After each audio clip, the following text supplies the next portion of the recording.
तो भाई आज मैं आप लोगों को ग्लोबल पॉलिटिक्स, हिंदी में बोले तो भाई वैश्विक राजनीति, इस सब्जेक्ट के भाई टोटल आप लोगों को 7 से 8 इंपॉर्टेंट क्वेश्चन विद आंसर जो है करवाने वाला हूं, जो आप लोगों के एग्जाम में आएंगे ही आएंगे, इस चीज की मैं गारंटी देता हूं। ये जो सब्जेक्ट है भाई ये 4th सेमेस्टर में होता है बीए पॉलिटिकल साइंस ऑनर्स वाले बच्चों के पास। सिलेबस वगैरह भाई आप लोग जो है अपनी स्क्रीन पे देख सकते हो, यही आप लोगों का लेटेस्ट सिलेबस है। तो किसी बच्चे को भाई सिलेबस ना पता हो तो आप लोग जो है यहाँ से देख सकते हो। टोटल भाई आप लोगों की जो है इसमें 4 यूनिट दी गई हैं और 12 चैप्टर्स दिए गए हैं। इसी लेटेस्ट सिलेबस से और प्रीवियस ईयर को एनालाइज करके ही हमने आप लोगों के लिए ये इंपॉर्टेंट क्वेश्चन और आंसर जो है तैयार करे हैं। मैं गारंटी देता हूं भाई अगर आप इस वीडियो को देख के चले जाओगे, नोट्स को पढ़ के चले जाओगे, फिर आप लोगों को कुछ और करने की जरूरत नहीं पड़ेगी। इसी से ही जो है आप लोग बहुत अच्छे मार्क्स से पास आउट हो जाओगे, क्योंकि भाई इसमें ही आप लोगों का जो है कम से कम 95% सिलेबस भी कवर अप हो जाएगा। नोट्स का लिंक हमने नीचे डिस्क्रिप्शन में दे दिया है, अदरवाइज आप लोग व्हाट्सएप पे भी कांटेक्ट करके नोट्स को ले सकते हो। बात करते हैं भाई पहले क्वेश्चन की। पहले क्वेश्चन में आप लोगों से वैश्वीकरण के बारे में पूछ रहा है, ग्लोबलाइजेशन के बारे में पूछ रहा है। क्या मतलब होता है इसका वो आप लोगों को बताना पड़ेगा। साथ ही साथ भाई इसका इवोल्यूशन कैसे हुआ है, विकास कैसे हुआ है, ये भी आप लोगों को समझाना पड़ेगा। क्वेश्चन को घुमा फिरा के भाई आप लोगों से बी वैश्वीकरण के बारे में भी जो है पूछा जा सकता है। डी ग्लोबलाइजेशन होता क्या है ये भी आप लोगों को बताना पड़ेगा। इससे क्या क्या चैलेंजेस होते हैं, क्या क्या चुनौतियां होती हैं, क्या क्या दिक्कत आती है, वो भी आप लोगों को बताना पड़ेगा। और भी अलग अलग टाइप से घुमा फिरा के आप लोगों से एक क्वेश्चन पूछा जा सकता है। टेंशन मत लो भाई, आंसर बहुत अच्छे से समझा दूंगा। अब सबसे पहले भाई हम वैश्वीकरण का, ग्लोबलाइजेशन का मतलब क्या होता है ये समझते हैं। जो ये वैश्वीकरण वर्ड है ना भाई, ये ग्लोबलाइजेशन जो वर्ड है ये भाई 2 वर्ड से मिलकर बना है। पहला भाई हमारा विश्व और दूसरा एकीकरण। इंग्लिश में बोले तो भाई वर्ल्ड और इंटीग्रेशन। तो इसका सिंपल सा मतलब हुआ भाई पूरा जो विश्व होता है, पूरा जो वर्ल्ड होता है उसका एकीकरण हो जाना, उसका इंटीग्रेशन हो जाना। पूरे वर्ल्ड में जितने भी देश हैं, जितने भी कंट्रीज हैं, उन सबका आपस में जुड़ जाना, आपस में कनेक्ट करना, इंटीग्रेशन करना, इसी को ही हम ग्लोबलाइजेशन बोलते हैं, वैश्वीकरण बोलते हैं। अब जुड़ने से क्या मतलब है, क्या भाई ये मान लो अमेरिका है, ये इंडिया है, ये दोनों आपस में जुड़ जाएंगे, ये अमेरिका उठ के यहाँ पे आ जाएगा और फिर ये दोनों जुड़ के एक देश बन जाएंगे, ये मतलब है? नहीं भाई, ये मतलब नहीं है जुड़ने का। जुड़ने का मतलब ये है कि भाई आजकल क्या है, जैसे आप लोग देखते हो जो अमेरिका की चीजें हैं वो भाई इंडिया में चलती हैं, जो इंडिया की चीजें हैं वो अमेरिका में चलती हैं, इंडिया के लोग अमेरिका में जा रहे हैं, अमेरिका के इंडिया में जा रहे हैं। जो सोच है, जो मेंटलिटी है वो भी भाई एक देश से दूसरे देश में जा रही है। जो पैसा है, जो मनी है, वो भी भाई एक देश से दूसरे देश में जा रहे हैं।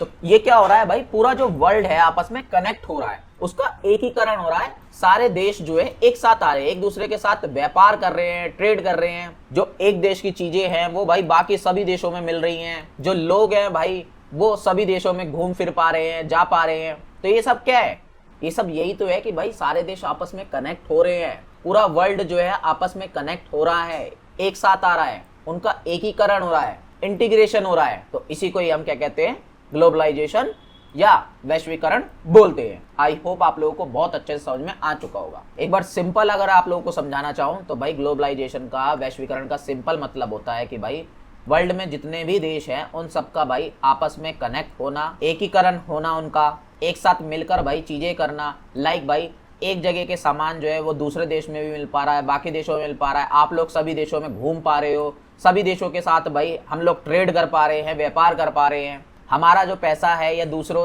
कंट्री का जो पैसा है वो भाई एक दूसरे की कंट्री में जा रहा है, ट्रेड वगैरह के थ्रू, व्यापार के थ्रू। तो ये सभी प्रोसेस जो है यही वैश्वीकरण है, यही ग्लोबलाइजेशन है। बात करें भाई वैश्वीकरण की डेफिनेशन की, परिभाषाओं की ग्लोबलाइजेशन की, तो भाई आप लोग जो है यहाँ पे देख सकते हो टोटल 5 डेफिनेशन मैंने आप लोगों को दे दी है। कोई भी 3 जो है आप लोग याद कर लीजिएगा खुद से। अगर एग्जाम में लिख दोगे तो मार्क्स अच्छे मिल जाएंगे, नहीं लिखोगे तो भी कोई दिक्कत नहीं है। मेन जो आप लोगों को लिखना है वो है भाई आप लोगों का वैश्वीकरण का विकास, डेवलपमेंट कैसे हुआ भाई ग्लोबलाइजेशन का, ये आप लोगों को मेन बताना पड़ेगा। कैसे बढ़ा भाई धीरे धीरे ये ग्लोबलाइजेशन, वैश्वीकरण, ये अब आप लोगों को बताना है। तो अगर भाई आप लोग बहुत पुराने टाइम की बात करोगे तो उस टाइम पे भाई कोई भी ग्लोबलाइजेशन, कोई भी वैश्वीकरण नहीं था। क्यों? क्योंकि लोग भाई एक देश से दूसरे देश में जाते नहीं थे, एक देश दूसरे देश के साथ कोई व्यापार नहीं करता था, कोई ट्रेड नहीं करता था, और एक देश का सामान दूसरे देशों में बिल्कुल भी नहीं मिलता था। लेकिन फिर भाई धीरे धीरे क्या हुआ, व्यापार बढ़ने लगा, ट्रेड बढ़ने लगा। तो लोगों ने भाई दूसरे देशों के साथ भी जो है व्यापार, ट्रेड करना शुरू कर दिया धीरे धीरे। लाइक भाई अगर आप इंडिया से देखोगे तो इंडिया भाई जो उस टाइम पे ट्रेड करता था, किस चीज का ट्रेड करता था, मसाले वगैरह का ट्रेड करता था, कपड़े वगैरह जो है वो बाहर के देशों में जाते थे इंडिया से। फिर जब भाई व्यापार होने लगा, ट्रेड वगैरह होने लगा, तो लोग भी भाई आना जाना करने लगे एक दूसरे की कंट्री में।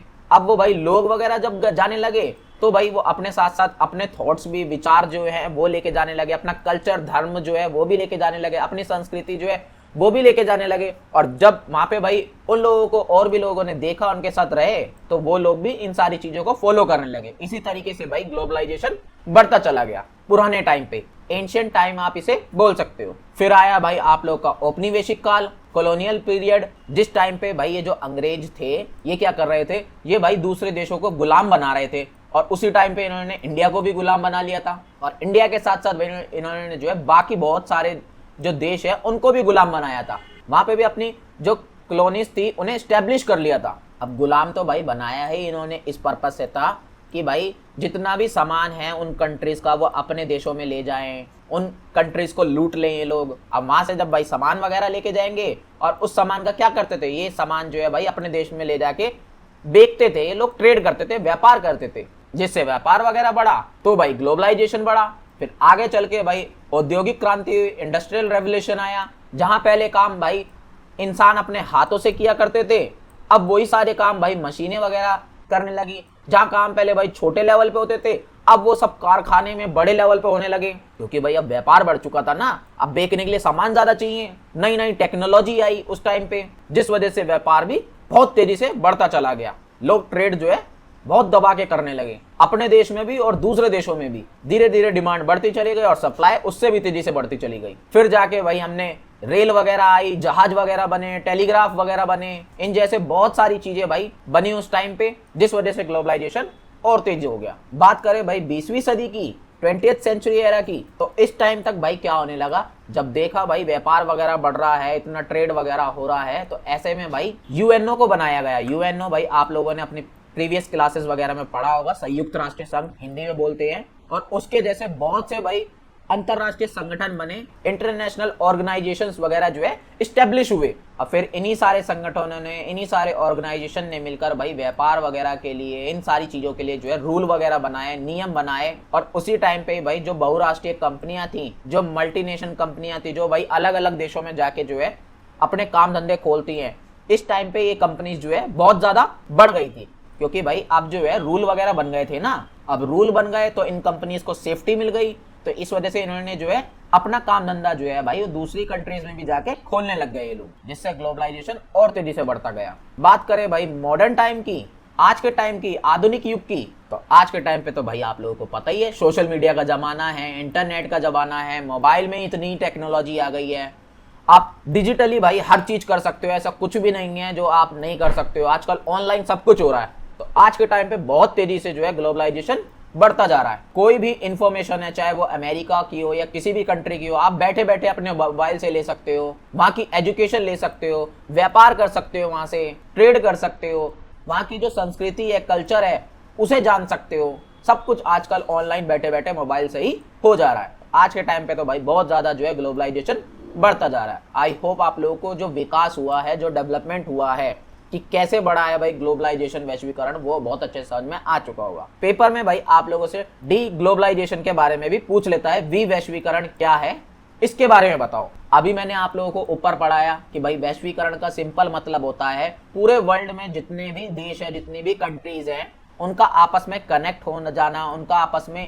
एकीकरण हो जाना, जुड़ जाना। और जुड़ना कैसे, व्यापार वगैरह करना, एक देश से दूसरे देश में लोग आ जा रहे हैं, सामान एक देश का दूसरे देशों में मिल जा रहा है, तो यही सब क्या है, यही जुड़ना हुआ, यही सब कनेक्ट करना हुआ। और इसी को हम क्या कहते हैं, वैश्वीकरण कहते हैं, ग्लोबलाइजेशन कहते हैं। लेकिन आजकल क्या हो रहा है ना, लोग भाई आजकल ये जुड़ने से ना लोग कतराने लगे हैं। जो देश है आपस में, ये थोड़ा इस चीज से बचने लगे हैं। वो क्यों, क्योंकि भाई सारे देश आजकल ये सोच रहे हैं कि वो आत्मनिर्भर बन जाए, इंडिपेंडेंट हो जाए, सेल्फ रिलायंस हो जाए। भाई आपने इंडिया में भी सुना होगा कि भाई आत्मनिर्भर बनने की बात चलती रहती है कि आत्मनिर्भर भारत बनाएंगे, सब कुछ जो है भारत में ही तैयार होगा और फिर भारत के लोग वही खरीदेंगे, उसी चीज का उपयोग करेंगे। तो ये सारी चीजें भाई बाहर की कंट्रियों में भी आजकल होने लग रही हैं। सारे देश ट्राई कर रहे हैं कि भाई वो जो है जितना भी सामान है जरूरत का वो अपने देश में ही बना लें, दूसरों के साथ उन्हें भाई ट्रेड वगैरह ना करने पड़े, व्यापार ना करना पड़े। लोग ट्राई कर रहे हैं जो भाई उनकी संस्कृति है, जो उनका कल्चर है वो भाई बचा रहा है, जिस वजह से भाई वो क्या कर रहे हैं, इस ग्लोबलाइजेशन को बाइकआउट कर रहे हैं, वैश्वीकरण को खत्म करने की कोशिश कर रहे हैं। इसी को ही भाई हम क्या कहते हैं, विवैश्वीकरण कहते हैं, डी ग्लोबलाइजेशन बोलते हैं। यानी कि वैश्वीकरण जो था भाई उसका उल्टा हो जाना, वही हमारा विवैश्वीकरण है, डी ग्लोबलाइजेशन है। अब इससे भाई क्या क्या चुनौतियां हो रही हैं पूरे विश्व में, क्या क्या चैलेंजेस आ रहे हैं, ये आप लोगों को बताने पड़ेंगे भाई। सबसे पहला तो भाई धीरे धीरे जो है व्यापार जो होता है ना, अंतरराष्ट्रीय लेवल पर जो इंटरनेशनल ट्रेड होता है, जो सारे देश आपस में व्यापार वगैरह करते हैं, इस सब में भाई कमी आएगी धीरे धीरे करके। आयात निर्यात जो है, एक्सपोर्ट इंपोर्ट जो है वो कम होने लगेगा। जब सभी देश भाई आपस में सारा खुद ही सामान बना लेंगे तो फिर वो व्यापार ही क्यों करेंगे, ट्रेड क्यों करेंगे। इसके साथ साथ भाई सभी देशों की जो है मेंटलिटी बदलती जा रही है, संरक्षणवाद की मेंटलिटी हो रही है लोगों की, प्रोटेक्शनिज्म बढ़ता जा रहा है भाई सभी देशों में। यानी कि सभी देशों को ऐसा लग रहा है कि अगर हम भाई दूसरी कंट्री के ऊपर डिपेंड रहेंगे तो हम हमेशा डिपेंड रह जाएंगे, और एक टाइम ऐसा आएगा कि दूसरी कंट्री जो है पूरी तरीके से कब्जा जमा लेगी हमारे ऊपर। तो इस वजह से भाई सभी कंट्रीज जो है ट्राई कर रही हैं कि खुद जो है हर चीज डेवलप कर ले, खुद ही हर चीज बना लें, ताकि हमें दूसरी कंट्रीज की ज्यादा जरूरत ना पड़े। तो ये मेंटलिटी बढ़ती जा रही है अपनी प्रोटेक्शन के लिए, अपनी सुरक्षा के लिए। इसके साथ साथ भाई जो विश्व में पहले सारे देश जो है एक दूसरे का भाई सपोर्ट करते थे, कोऑपरेट करते थे, एक दूसरे के साथ सहयोग करते थे, तो अब ये चीजें भी भाई कम होने लगेंगी धीरे धीरे। जैसे भाई जलवायु परिवर्तन है, महामारी कोई आ जाती है या आर्थिक संकट वगैरह आ जाती है, तो भाई क्या करते हैं दूसरे देश, क्या करते हैं, दूसरे देशों की हेल्प ही तो करते हैं। जैसे इंडिया है, इंडिया भी भाई बहुत से देशों की हेल्प करता है, और इंडिया की भी भाई बहुत से देश क्या करते हैं, हेल्प करते हैं जरूरत पड़ने पर। तो अब ये सब चीजें कम हो जाएंगी, खत्म हो जाएंगी धीरे धीरे। देश आपस में कॉर्पोरेट करना बंद कर देंगे, खत्म कर देंगे, सहयोग करना, एक दूसरे की मदद करना, हेल्प करना। और क्या दिक्कत आएगी भाई विवैश्वीकरण से, डी ग्लोबलाइजेशन से? और दिक्कत भाई ये आएगी, जो बहुराष्ट्रीय कंपनियां होती है ना, जो मल्टीनेशनल कंपनीज होती हैं, एमएनसीज आप बोल सकते हो उन्हें, जो क्या करती हैं भाई, उनका व्यापार जो होता है, ट्रेड जो होता है, वो बहुत सारे देशों में जाके जो है काम करते हैं, वहां पे अपनी फैक्ट्री कंपनी वगैरह खोल लेती हैं। अब ऐसे में भाई उन कंपनीज पे भी प्रेशर आएगा तो वो भाई वहां पे जो है उन कंट्रीज में काम करना बंद कर देंगी। वो काम करना बंद कर देंगे तो जो उस कंट्री के लोग उस कंपनी में काम करते हैं, तो वो लोग सारे जो है बेरोजगार वगैरह हो जाएंगे। लोगों के व्यापार पे, जो उनका काम धंधा है, उन सब पे जो है नेगेटिव इंपैक्ट पड़ेगा। काम धंधे जो है थोड़े ठप हो जाएंगे, कम होने लगेंगे देशों में।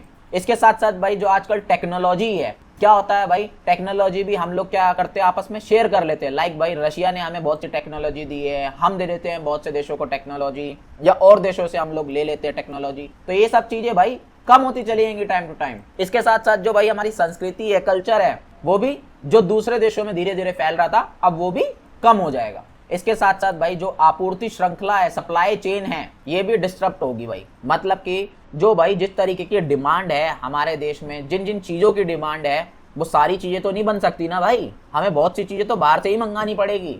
तो ये सब चीजें जो है अब धीरे धीरे रुकती चली जाएंगी, इसमें दिक्कत आने लगेगी। डिमांड जो है उसके अकॉर्डिंग हम सप्लाई नहीं कर पाएंगे, तो डिमांड एंड सप्लाई में भी दिक्कत आएगी। बस भाई यही सारी चुनौतियां आएंगी, यही सारे जो है चैलेंजेस आएंगे। लास्ट में जो है आप लोगों को बस एक कंक्लूजन और निष्कर्ष ऐड कर देना है, आप लोगों का आंसर यहाँ पे कंप्लीट हो जाएगा। सेकंड क्वेश्चन में भाई आप लोगों से प्रवास के बारे में पूछा जाएगा, माइग्रेशन क्या होता है यह आप लोगों को बताना पड़ेगा। इससे क्या क्या भाई चुनौतियां होती हैं, क्या क्या चैलेंजेस होते हैं, क्या क्या दिक्कत आती है भाई पूरे वर्ल्ड में, वो आप लोगों को बताना पड़ेगा। या आप लोगों से भाई इसके प्रकार जो होते हैं वो पूछ सकता है, लाइक भाई अंतरराष्ट्रीय प्रवास क्या है, इंटरनेशनल माइग्रेशन क्या है, या और भी भाई आप लोगों से जो इसके टाइप्स हैं, प्रकार है, उनके बारे में पूछ सकता है। अलग अलग टाइप से ये क्वेश्चन जो है हर साल घुमा फिरा के पेपर में पूछा जाता है। टेंशन नहीं लेनी है, जो मैं करवाऊंगा वही आप लोगों को लिख कर आ जाना है। अब सबसे पहले तो भाई आप लोगों को मतलब पता होना चाहिए प्रवास क्या है, माइग्रेशन क्या है। प्रवास का, माइग्रेशन का भाई सिंपल सा मतलब होता है लोगों का भाई एक जगह से दूसरी जगह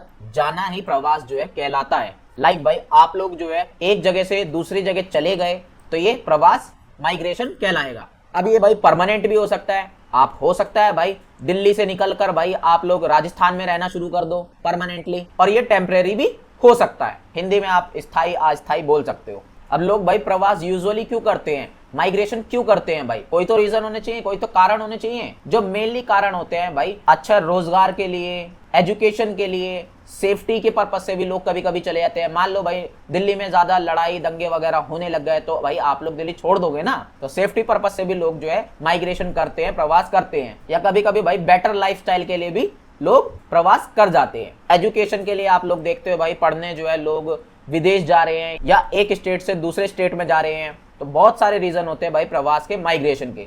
अब बात करते हैं भाई प्रवास के प्रकार क्या क्या है भाई। वैसे तो भाई मेनली आप लोग के दो टाइप के ही प्रवास होते हैं, दो टाइप के ही आप लोगों के माइग्रेशन होते हैं। पहला है भाई आप लोगों का आंतरिक प्रवास जिसे हम इंटरनल माइग्रेशन बोलते हैं, और दूसरा है भाई आप लोगों का अंतरराष्ट्रीय प्रवास जिसे हम इंटरनेशनल माइग्रेशन बोलते हैं। नाम से ही समझ में आ रहा है भाई, आंतरिक प्रवास का मतलब है कि मान लो भाई आप लोग भारत में रहते हो, इंडिया में रहते हो। अब इंडिया में भाई आप लोग एक जगह से उठकर दूसरी जगह रहना शुरू कर दो या पहुंच गए, तो इसे हम कहेंगे आंतरिक प्रवास या इंटरनल माइग्रेशन। क्योंकि भाई तुम अपने देश के अंदर ही प्रवास कर रहे हो, अपने देश के अंदर ही माइग्रेशन कर रहे हो। और अगर भाई आप लोग देश के बाहर मान लो अपने देश में रहते हो फिर दूसरे देश में जाकर जो है आप लोग बस गए हो, तो इसे हम कह देंगे अंतरराष्ट्रीय प्रवास, इंटरनेशनल माइग्रेशन। मेनली भाई बस ये दो टाइप के ही प्रवास होते हैं, माइग्रेशन ये दो टाइप के ही होते हैं। बाकी और भी प्रकार मैंने लिख रखे हैं यहाँ पे, जैसे भाई ग्रामीण से शहरी प्रवास भी होता है, rural to urban migration.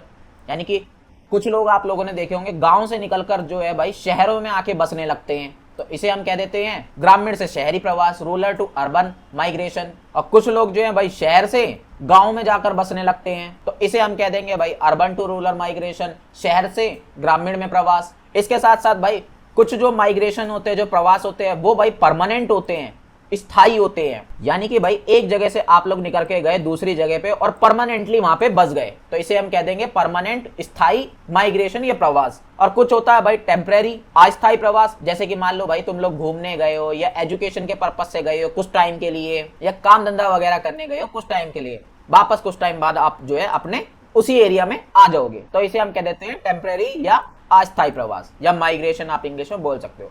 I hope आप लोगों को बहुत इजीली समझ में आ गया होगा। माइग्रेशन कोई बहुत टफ टॉपिक नहीं है, ये बहुत ही इजी है। अब इस चीज से भाई पूरी दुनिया में क्या क्या चैलेंजेस आते हैं, क्या क्या दिक्कतें आती है, क्या क्या चुनौतियां आती हैं, ये भी आप लोगों को एग्जाम में जो है पूछता है। सबसे पहले तो भाई जो जनसंख्या होती है, जो पॉपुलेशन होती है ना, उस पर प्रेशर पड़ता है, उस पर दबाव पड़ता है। एग्जाम्पल के लिए भाई आप लोग दिल्ली और मुंबई को देख लो। दिल्ली और मुंबई में भाई जगह जगह से लोग आकर जो है बस जाते हैं। इस वजह से भाई दिल्ली और मुंबई इतना ज्यादा कंजस्टेड एरिया बन चुके हैं, बहुत ज्यादा पब्लिक जो है वहां पे आके बस चुकी है, तो बहुत ज्यादा प्रेशर जो है वहां पे पड़ता है जनसंख्या पर, पॉपुलेशन पर। जनसंख्या पॉपुलेशन जो है उस जगह की बहुत तेजी से बढ़ जाती है, जिस वजह से भाई वहां पे रहने वहने की भी कमी हो जाती है, पानी वगैरह की कमी होती है, एजुकेशन की, स्थायी, इन सारी जो फैसिलिटीज होती है, जो सुविधा होती है, उन सब की कमी होने लगती है। और झुग्गी झोपड़ी जैसे स्लम्स एरिया जो है नॉर्मल यहाँ पे इन इलाकों में दिखने लगते हैं। दूसरी जो सबसे बड़ी प्रॉब्लम आती है वो आती है भाई रोजगार में, अनएम्प्लॉयमेंट में। अब मान लो भाई दिल्ली में जब लोग इतने सारे आए हैं, तो दिल्ली में जो पहले नौकरियां थी, मान लो पहले 10 नौकरियां थी, उस पे भाई मान लो 100 बंदे जो है आपस में कंपटीशन कर रहे थे, ऊपर से भाई मान लो 100 और आ गए, तो कंपटीशन बढ़ गया ना। तो ऐसे ही भाई रोजगार में कंपटीशन बढ़ जाता है और बेरोजगारी जो है उस इलाके की, उस एरिया की ज्यादा बढ़ जाती है, अनएम्प्लॉयमेंट। इसके साथ साथ भाई सांस्कृतिक टकराव भी बहुत होता है, कल्चरल कॉन्फ्लिक्ट आप बोल सकते हो। अब दिल्ली में भाई आप लोग देखते हो बहुत सारे टाइप के जो है लोग रहते हैं, अलग अलग कल्चर के भाई लोग जो है रहते हैं, अलग अलग उनकी भाषा है, अलग अलग रीति रिवाज है, अलग अलग कल्चर को वो लोग फॉलो करते हैं, अलग अलग उनके कस्टम्स हैं, अलग अलग उनके कल्चर, संस्कृति है, उनका रहन सहन ढंग भी अलग अलग है। जिस वजह से भाई क्या होता है, लोगों के बीच में बहुत ज्यादा गलत फहमियां होती हैं, या आपस में लोग भाई थोड़ा बहुत टकराने भी लगते हैं, लड़ने लगते हैं, उनके बीच में विवाद हो जाते हैं, कॉन्फ्लिक्ट हो जाते हैं, और उनमें यूनिटी जो है नहीं बन पाती है, सही से एकता नहीं बन पाती है। इसके साथ साथ भाई आर्थिक समानता भी बहुत ज्यादा बढ़ती है। इसके साथ साथ भाई आर्थिक असमानता जो है वो भी बहुत ज्यादा जो है बढ़ती चली जाती है। इकोनॉमिक इनइक्वालिटी बहुत ज्यादा इंक्रीज होती है। कैसे भाई, अभी तो आप लोगों को बताया भाई, जब एक जगह पे आकर सारे लोग बसने शुरू हो जाएंगे तो वहां पे भाई अनएम्प्लॉयमेंट बहुत ज्यादा हो जाएगी, बेरोजगारी बहुत ज्यादा हो जाएगी, लोगों का जो लाइफस्टाइल है वो बहुत ज्यादा बेकार हो जाएगा, वहां का जो सर्विसेज है, जो सुविधाएं हैं, उनकी कमी होने लग जाएगी वहां पे। तो जब सारी चीजों की कमी होने लग जाएगी तो जो अमीर होगा वो तो अपने मौज की जिंदगी काटता रहेगा, लेकिन गरीब जो है वो पिसता चला जाएगा। तो अमीर गरीब की जो खाई है ये बढ़ती चली जाएगी, इनमें इनइक्वालिटी होती चली जाएगी। इसके साथ साथ भाई ब्रेन ड्रेन की भी प्रॉब्लम आती है। अब ये ब्रेन ड्रेन क्या है भाई, मान लो भाई ये है इंडिया, अब इंडिया से भाई मान लो पढ़े लिखे लोग जो है वो बाहर के देश में जाके अपना काम कर रहे हैं, वहीं जाके बस गए, तो ऐसे में क्या हुआ, नुकसान हो गया ना इंडिया का। क्योंकि भाई पढ़े लिखे वो सब कुछ करा उन्होंने इंडिया में, टैलेंटेड बंदे, और चले गए वो कहाँ पे, बाहर के देशों में, जिस वजह से इंडिया का डेवलपमेंट तो स्लो हो गया विकास, और बाहर की जो कंट्री है उसका डेवलपमेंट तेज हो जाएगा। तो इसी को हम बोलते हैं ब्रेन ड्रेन। इसके साथ साथ जो भाई संसाधन होते हैं, जो रिसोर्सेज होते हैं, उन पर भी बहुत ज्यादा प्रेशर पड़ता है। लाइक भाई जो पानी है, बिजली है, परिवहन है, ट्रांसपोर्ट है, इलेक्ट्रिसिटी है, वाटर है, फूड सप्लाईज है, जो खाने पीने के जो चीजें होती है, उन सब पे भी बहुत ज्यादा प्रेशर पड़ता है। ऑब्वियस सी बात है भाई, जब जनसंख्या बढ़ेगी, पॉपुलेशन बढ़ेगी, तो इन सब चीजों पे भी प्रेशर बढ़ेगा, डिमांड और सप्लाई जो है ढंग से वर्क नहीं कर पाएगी। तो यही सारी जो है कुछ दिक्कतें आती हैं माइग्रेशन की वजह से, प्रवास की वजह से, ना सिर्फ इंडिया में, बाहर के देशों में भी, हर जगह पर। अब प्रवास के भाई कुछ प्रभाव भी पड़ते हैं, कुछ इंपैक्ट भी पड़ते हैं माइग्रेशन के, तो वो भी भाई आप लोगों को बताने पड़ेंगे। लेकिन भाई पेपर में आप लोगों से प्रवास के प्रभाव नहीं पूछेगा, यानी कि माइग्रेशन के इंपैक्ट नहीं पूछेगा, बल्कि भाई आप लोगों से पूछेगा कि वैश्वीकरण जो है, जो ग्लोबलाइजेशन है, उससे क्या इंपैक्ट पड़ रहा है भाई प्रवास पर, माइग्रेशन पर, उसके बारे में बताओ। अब ग्लोबलाइजेशन, वैश्वीकरण तो आप लोग बहुत अच्छे से ऊपर समझ चुके हो। अब उससे भाई प्रवास में, माइग्रेशन में क्या इंपैक्ट पड़ रहा है, क्या प्रभाव पड़ रहे हैं, वो अब आप लोगों को बताने हैं। तो सिंपल सा है, ज्यादा कुछ नहीं है भाई। ग्लोबलाइजेशन की वजह से ही तो जो है ये प्रवास बढ़ रहा है, बढ़ता जा रहा है, इंक्रीज होता जा रहा है भाई माइग्रेशन। ये तो आप लोगों को मैं ऊपर ही बहुत अच्छे से फर्स्ट क्वेश्चन में समझा चुका हूँ कि कैसे भाई लोग जो है नौकरी की तलाश में, एजुकेशन के लिए, अपने लाइफस्टाइल के लिए एक देश से दूसरे देश में जाते जा रहे हैं। और जब से भाई ये ग्लोबलाइजेशन शुरू हुआ है, तो ये तो बहुत नॉर्मल बात हो गई है भाई। अब प्रवास, माइग्रेशन जो है और भी ज्यादा तेजी से होने लगा है। इसके साथ साथ जो भाई कुशल श्रमिक वगैरह होते हैं, जो स्किल्ड लेबर होती है, वो भी भाई माइग्रेशन जो है करने लग गई है वैश्वीकरण की वजह से, ग्लोबलाइजेशन की वजह से। अभी ऊपर भाई मैंने आप लोगों को ब्रेन ड्रेन के बारे में पढ़ाया था। ये ब्रेन ड्रेन की ही प्रॉब्लम है कि भाई जो स्किल लोग होते हैं वो भाई देश छोड़ छोड़ के दूसरे देशों में जाकर बस जाते हैं, जिस वजह से भाई हमारे देश का जो है डेवलपमेंट धीरे होने लगता है और दूसरे देश का डेवलपमेंट तेजी से होने लगता है। वैश्वीकरण से भाई एक और प्रॉब्लम बहुत ज्यादा हुई है। पहले क्या होता था, लोग भाई परमानेंटली माइग्रेशन करते थे, परमानेंट जाकर जो है बच जाते थे, प्रवास परमानेंट कर लेते थे। लेकिन अब जो है भाई ये चीजें टेम्परेरी होने लग गई हैं। कुछ लिमिटेड टाइम के लिए लोग जाकर बसते हैं और फिर वापस अपने कंट्री में या देश में उस जगह पे आ जाते हैं। क्योंकि भाई आजकल कंपनी वगैरह क्या करती है, मान लो कोई बंदा जो है बाहर के देश में भाई गया है काम धंधा वगैरह करने, तो कंपनियां भाई आजकल जो है कॉन्ट्रैक्ट बेस पे काम करवाना शुरू कर दिया उन लोगों ने। अब कॉन्ट्रैक्ट खत्म तो वो बंदा क्या करेगा, वो घर ही तो आएगा। तो जो टेम्परेरी प्रवास है, माइग्रेशन है, वो भाई बहुत ज्यादा बढ़ गया आजकल वैश्वीकरण की वजह से, ग्लोबलाइजेशन की वजह से। इसके साथ साथ जो भाई महिलाओं का प्रवास था वो भी बहुत ज्यादा बढ़ गया है, फेमिनाइजेशन ऑफ माइग्रेशन।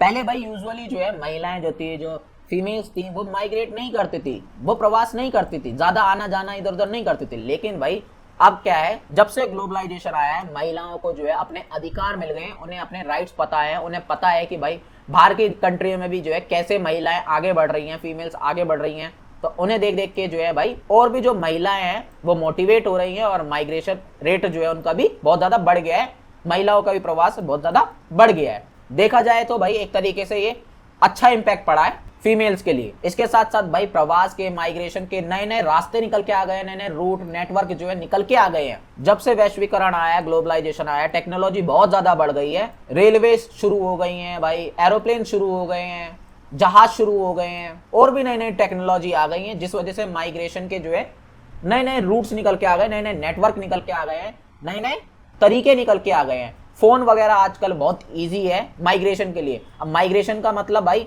फोन वगैरह से भी भाई आजकल जो है माइग्रेशन पे बहुत ज्यादा इंपैक्ट पड़ रहा है। और फोन वगैरह किसकी देन है, ग्लोबलाइजेशन की ही देन है, वैश्वीकरण की वजह से ही आया है फोन वगैरह, टेक्नोलॉजी वगैरह सारी। इसके साथ साथ भाई जो सांस्कृतिक विविधता है, जो कल्चरल डाइवर्सिटी है, ये भी बहुत ज्यादा इंक्रीज हो रही है, बढ़ती जा रही है। अब कल्चरल डाइवर्सिटी, सांस्कृतिक विविधता होती क्या है कि भाई एक जगह पे अलग अलग किस्म के लोग जो है रहना लग जाते हैं, अलग अलग जाति, अलग अलग धर्म, अलग अलग किस्म के, अलग अलग भाषा बोलने वाले। तो ये सब चीजें भी आजकल बहुत ज्यादा बढ़ने लगी हैं, क्योंकि लोग भाई कहीं भी जो है कहीं के भी आके बसने शुरू कर दे रहे हैं, जिस वजह से ये चीजें जो है बढ़ती जा रही हैं। अब लास्ट में भाई आप लोगों को जो है बस निष्कर्ष, कंक्लूजन ऐड कर देना है। इस क्वेश्चन का आंसर बहुत ही ज्यादा इजी था, आई होप आप लोगों को समझ में आया होगा। थर्ड क्वेश्चन में भाई आप लोगों से अस्मिता के बारे में पूछा जा रहा है, आइडेंटिटी के बारे में पूछा जा रहा है। ये अस्मिता, आइडेंटिटी भाई आज के टाइम पर कैसे बदल गई है आज के मॉडर्न वर्ल्ड में, ये भी आप लोगों को एक्सप्लेन करना है। इसके साथ साथ भाई सांस्कृतिक अस्मिता क्या होती है, कल्चरल आइडेंटिटी क्या होती है, ये भी आप लोगों को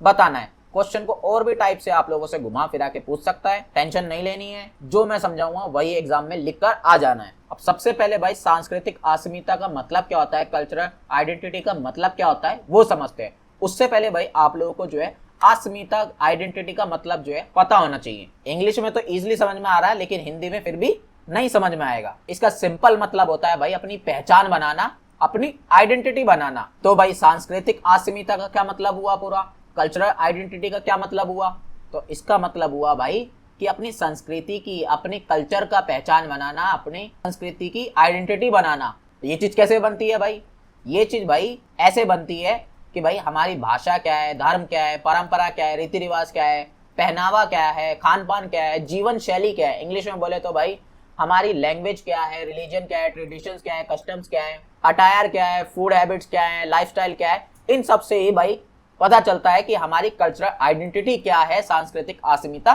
क्या है। लाइक जैसे कि भाई फॉर एग्जांपल मान लो भाई एक हिंदू है और ये एक मुस्लिम है, तो आपको भाई पता है कि हिंदू में क्या क्या भाई भाषा बोली जाती है, क्या धर्म फॉलो होता है, क्या परंपराएं हैं, क्या रीति रिवाज हैं, क्या पहनावा है उनका, क्या खान पान है, कैसे लाइफस्टाइल जीते, सब पता है। सिमिलरली भाई मुस्लिम्स का भी बिल्कुल अलग है। तो देख के पता चलता है ना कि हाँ भाई इन दोनों की अपनी अपनी कल्चरल आइडेंटिटी है, सांस्कृतिक अस्मिता है, अपनी संस्कृति की एक अलग पहचान है। तो इसी को हम बोलते हैं सांस्कृतिक अस्मिता, कल्चरल आइडेंटिटी। इससे भाई होता क्या है, इससे भाई समाज जो होता है, एक सोसाइटी जो होती है, उसमें भाई हमारी एक अलग पहचान बनती है, अलग एक आइडेंटिटी बनती है। इसके साथ साथ भाई इससे हम अपनी जड़ों को जो है जोड़ के रख पाते हैं, जो हमारी रूट्स है, जहां से भाई हम डेवलप हुए हैं, जिस कल्चर में डेवलप हुए हैं उसको हम पकड़ के रख पाते हैं। और आजकल भाई आप लोगों को पता ही है वैश्वीकरण का जमाना है, ग्लोबलाइजेशन हो रहा है भाई खूब दबा के। तो ऐसे में भाई ये जो सांस्कृतिक अस्मिता है, कल्चरल आइडेंटिटी है, ये थोड़ी बिगड़ती जा रही है भाई ग्लोबलाइजेशन के टाइम पे। हमने देखा है कि भाई कैसे हमारा कल्चर जो है बदलता जा रहा है, हमारा पहनावा बदलता जा रहा है, खान पान जो है वो बदलता जा रहा है, हमारा लाइफस्टाइल भी धीरे धीरे बदलता जा रहा है। क्या ये शुरू से भाई हमारे कल्चर में, संस्कृति में ऐसा होता था? नहीं भाई, ये सब चीजें ग्लोबलाइजेशन की वजह से आज के टाइम पे ये सब चीजें होने लग गई हैं। तो यही बताना है अब आप लोगों को कि भाई ग्लोबलाइजेशन जो है, जो वैश्वीकरण है, इससे भाई हमारी जो सांस्कृतिक अस्मिता है, जो कल्चरल आइडेंटिटी है, जो हमारी संस्कृति की पहचान है, उस पर क्या प्रभाव पड़ा है, क्या इम्पैक्ट पड़ा है। सबसे पहला इम्पैक्ट तो भाई ये पड़ा है कि जो कल्चर है ना, जो संस्कृति है, वो मिक्स होती जा रही है आपस में। अलग अलग कल्चर, अलग अलग संस्कृति आपस में मिक्स हो रही हैं, ब्लेंड हो रही हैं। हम खाते तो भाई आज भी अपने संस्कृति के हिसाब से हैं, अपने कल्चर के हिसाब से हैं, लेकिन कहीं ना कहीं भाई उसमें दूसरे कल्चर की भी झलक देखने के लिए हमें मिल जाती है। फॉर एग्जाम्पल भाई हम अभी इंडियन कल्चर के लोग हैं, हम वही रोटी सब्जी वगैरह खाते हैं, लेकिन आज के टाइम पे क्या है, बर्गर, मोमोज, पिज्जा, ये सब चीजें भी खाने लगे हैं। तो ये सब चीजें क्या हो रही है, मिक्स हो रही है हमारे कल्चर में। इसके साथ साथ भाई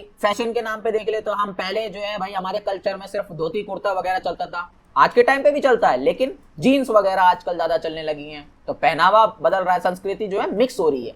इसी तरीके से लैंग्वेज भाई पहले क्या होता था, हम हिंदी बोलते थे या संस्कृत वगैरह, उर्दू वगैरह बोलते थे, जो हमारी इंडियन कल्चर था, जो हमारी भारत की संस्कृति थी।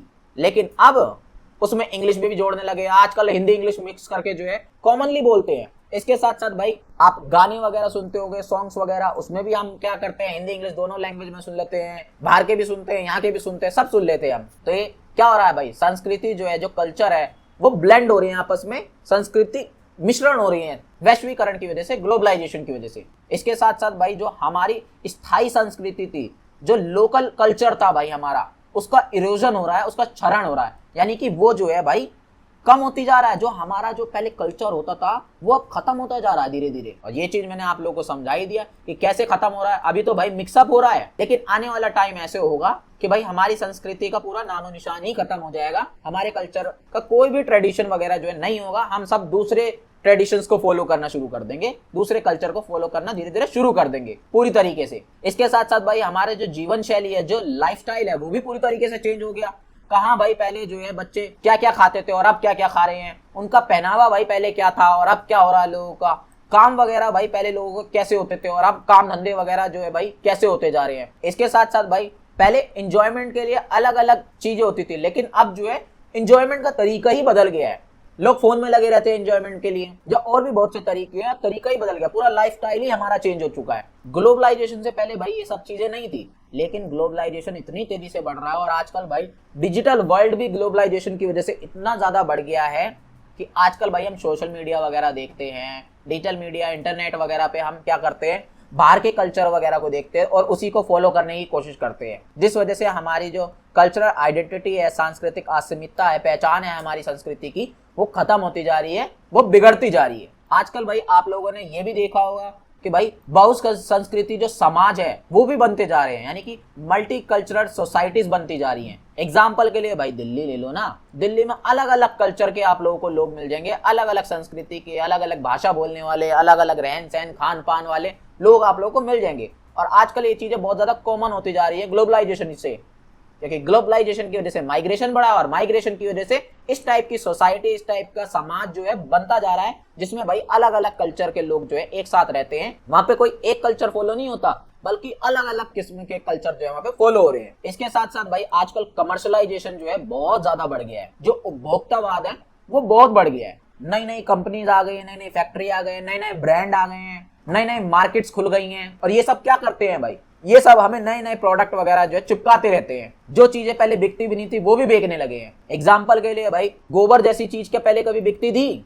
नहीं भाई, लेकिन आजकल भाई गोबर के जो उपले वगैरह बनते हैं वो भाई बाहर की कंट्री में बिक रहे हैं। तो आजकल डिमांड और सप्लाई के अकॉर्डिंग काम हो रहा है भाई। पूरी तरीके से हर चीज जो है कमर्शलाइज होती जा रही है, हर चीज में जो है व्यापार काम धंधा जुड़ता जा रहा है, जिससे संस्कृति कल्चर भी जो है पूरी तरीके से बदलता जा रहा है। इसके साथ साथ भाई भाषा जो है उस पर भी बहुत ज्यादा इंपैक्ट पड़ा, जो हमारी लैंग्वेज होती है उस पर बहुत ज्यादा इंपैक्ट पड़ा है। एग्जाम्पल के लिए भाई हम हिंदी उर्दू वगैरह बोलते थे कॉमनली, लेकिन आजकल भाई जो अंग्रेजी है, जो इंग्लिश है वो बहुत यूज करने लगे हम। कभी कभी भाई हिंदी से ज्यादा इंग्लिश यूज कर लेते हैं हम लोग, जिस वजह से जो हमारी खुद की लैंग्वेज है, जो हमारी खुद की भाषा है, उसकी वैल्यू कम होती जा रही है, और जो दूसरी लैंग्वेज हम यूज कर रहे हैं दूसरे के कल्चर की, दूसरों की संस्कृति की, उसकी वैल्यू बढ़ती जा रही है। एग्जाम्पल के लिए इंग्लिश भाई आजकल पूरे वर्ल्ड में चलती है, इतनी ज्यादा वैल्यू बढ़ गई है भाई इंग्लिश की। और क्या इंपैक्ट पड़ा भाई ग्लोबलाइजेशन का हमारी संस्कृति पे, हमारे कल्चर पर, और भाई जो हमारी फैमिली की वैल्यूज होती थी, जो हमारी पारिवारिक मूल्य होते थे, जो हमारे घरों में रीति रिवाज होते थे, परंपराएं होती थी,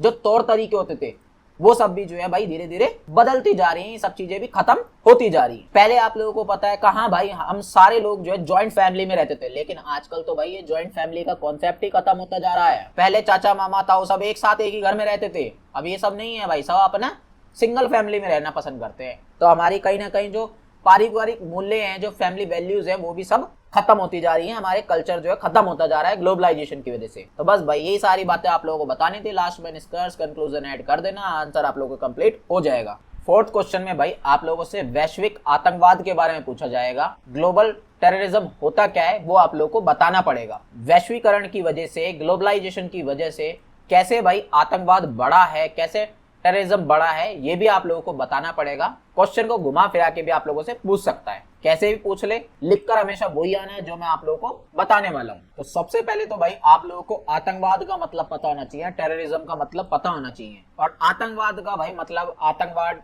वर्ड से ही आप लोगों को समझ में आ रहा है। आतंक, टेरर मतलब डर, तो डर को फैलाना, डर को बढ़ाना, और उसकी हेल्प से भाई अपने उद्देश्य, अपने एजेंडे को पूरा करना, इसी को ही हम कहते हैं आतंकवाद, टेररिज्म। अब ये आतंकवाद जब भाई पूरे वर्ल्ड के लेवल पे होता है, पूरे विश्व के लेवल पे होता है, तो इसे हम कह देते हैं भाई वैश्विक आतंकवाद, ग्लोबल टेररिज्म। एग्जाम्पल के लिए भाई आप लोगों ने 9/11 के बारे में पढ़ा होगा। अमेरिका जो है, अमेरिका में भाई 11 सितंबर को भाई एक हमला हुआ था, जो आतंकवादी हमला था। अब जब भाई हमला हुआ तो इससे पूरी दुनिया जो है डर सी गई थी, क्योंकि भाई अमेरिका सबसे बड़ा देश है, जब वही सेफ नहीं है तो बाकी दुनिया के देश क्या सेफ होंगे। तो ऐसे में भाई पूरी दुनिया पे ये इंपैक्ट पड़ा, ये प्रभाव पड़ा कि सारे देशों ने जो है भाई अपनी सेफ्टी को सबसे प्रायोरिटी पे रखना शुरू कर दिया, सबसे ऊपर रखना शुरू कर दिया, अपनी सेफ्टी वगैरह जो है बढ़ानी शुरू कर दी। दूसरा एग्जांपल भाई आप 2008 का मुंबई में जो अटैक हुआ था ताज होटल पे, वो भी कहीं ना कहीं भाई आप लोगों का वैश्विक आतंकवादी था।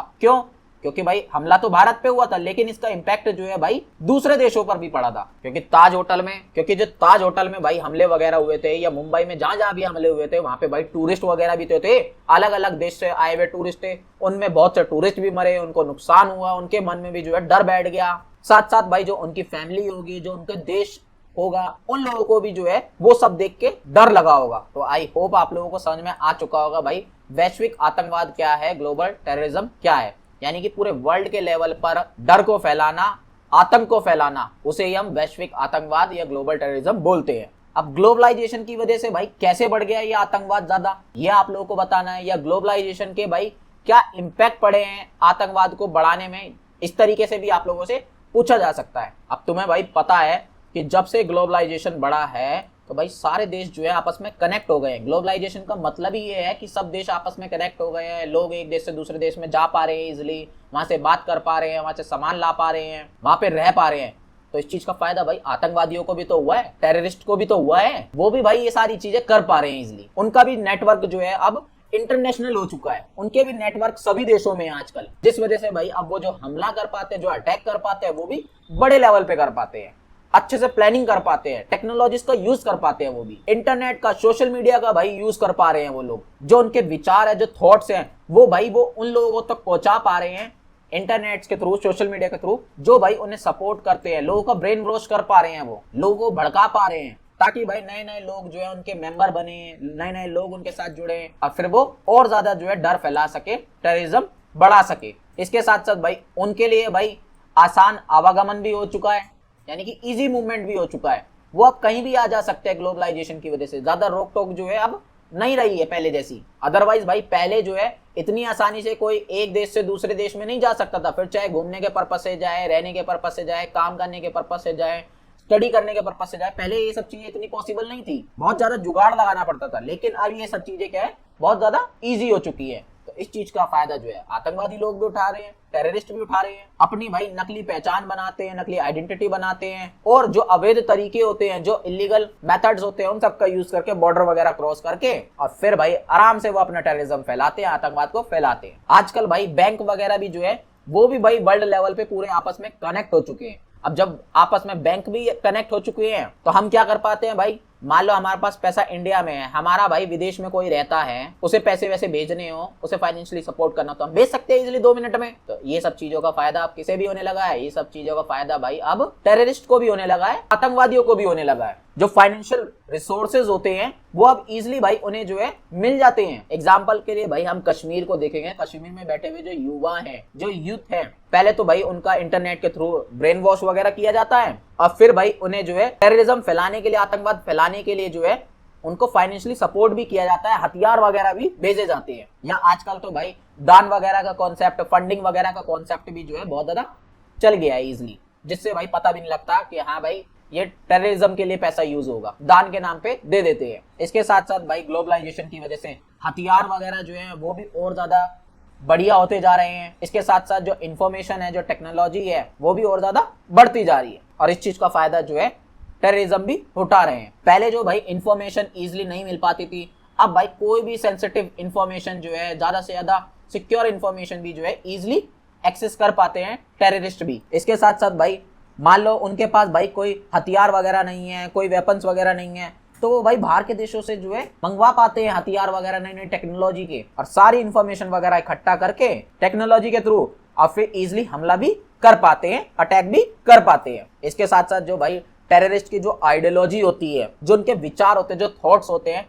उस चीज को भी भाई ये और ज्यादा फैला पा रहे हैं। पहले क्या है भाई, इनके झांसे में लोग नहीं आते थे, लेकिन आजकल क्या है, ये जो युवा होते हैं, यंग लोग होते हैं, जो स्किल्ड लोग होते हैं, उनको भी अपने झांसे में फंसा पा रहे हैं, टेक्नोलॉजी का यूज करके अपने विचार जो, अपने थॉट्स जो हैं उनको भी स्प्रेड कर पा रहे हैं, और वो भी अपनी जगह पे बैठे बैठे इंटरनेट के जरिए, सोशल मीडिया के जरिए। एग्जाम्पल मैं भाई आप लोग कश्मीर का ऊपर दे ही चुका हूँ। इसके साथ साथ भाई कुछ ऐसे देश होते हैं जो कमजोर होते हैं। एग्जाम्पल के लिए भाई आप पाकिस्तान ले सकते हो। पाकिस्तान फाइनेंशियली कितना कमजोर है, पैसा नहीं है भाई उनके पास, तो इसी चीज का भाई फायदा उठाते हैं आतंकवादी लोग अपनी एक्टिविटी को फैलाने के लिए। जहां भाई आतंकवादी लोग देखते हैं कि भाई जो भी देश फाइनेंशियली कमजोर होगा, वहां की पॉलिटिक्स जो है स्टेबल नहीं होगी, बार बार नेता वहां पे बदल रहा है, सरकार बदल रही है, तो उसी जगह पर जो है ये आतंकवादी लोग अपना ठिकाना जमा लेते हैं, क्योंकि बहुत आसान हो जाता है भाई, और फिर वहां के लोगों को भी अच्छे से इन्फ्लुएंस करते हैं, वहां के लोगों का यूज करते हैं, उन्हें थोड़ा बहुत फाइनेंशियली सपोर्ट कर देते हैं, और फिर वहां पे देखा जाए तो एक तरीके से अपनी मनमानी करते हैं, और फिर दूसरे देशों में